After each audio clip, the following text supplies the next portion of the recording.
يوميات مصرف ألمانيا الجزء ال11. تعالوا اوريكم هنا الأرياف في ألمانيا بتكون عاملة ازاي. شايفين يا شباب الحاجات البيضاء اللي طايرة في الجو دي؟ سبحان الله، دي بقى بتساعد في تكاثر النباتات. هم طايرين كده يقفوا هنا ينقلوا حبوب اللقاح من هنا لهنا، كذلك برضو النحل شغال من هنا لهنا، وفي خلال كام شهر بتلاقي الطبيعة حلت محلها عادي جدا. حاجات البيضاء اللي طايرة دي يا شباب ده مش فلتر ولا إيديت، دي حاجات بالفعل موجودة، اللي هي الزهور البيضاء اللي بتبقى موجودة دي. بس بتبقى موجودة فين؟ على الشجرة دي، تلاقيها بقى طايرة في كل مكان، مدية منظر جمالي، وبالذات في وقتين، في وقت الفجر وفي وقت شروق الشمس، بتلاقيهم بقى باينين في الهوا كده طايرين، بيبقوا عاملين منظر جميل. بص راح قاعد ازاي على البنك اللي انا كنت عايز اقعد عليه. الليل بدأ يخش علينا اهو، وهو برضو لسه متمسك برأيه ومش عايزني اجي اقعد هنا استجم في المكان ده. الله لا لا لا، هيهجم ده ولا ايه يا شباب؟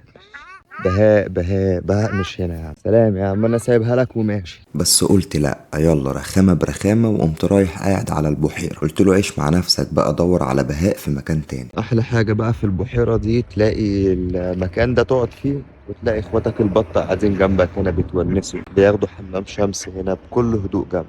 ممكن اعدي؟ طيب نحاول نعدي.